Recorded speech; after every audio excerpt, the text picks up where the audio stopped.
This is my fermented wild garlic cashew nut cheese, and all you need to do is pop your cashew nuts in a jar, add some fermented wild garlic juice and then a 4% brine to cover. Give them a good shake and leave this to ferment for 10 days.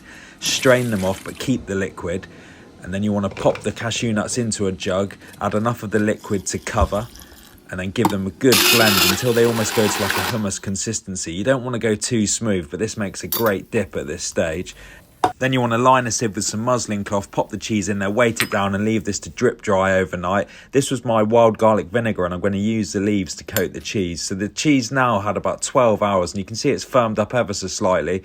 Pop that into the leaves and then bring the edges of the muslin cloth up, give it a good twist, and this will just help to form a nice kind of rustic ball shape.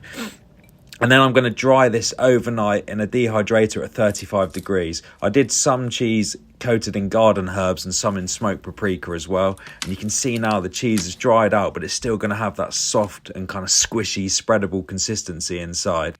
Any excess brine can be used to ferment vegetables, so I packed some celery into a jar, covered it with the brine, and I'll leave this for about 2 weeks to ferment.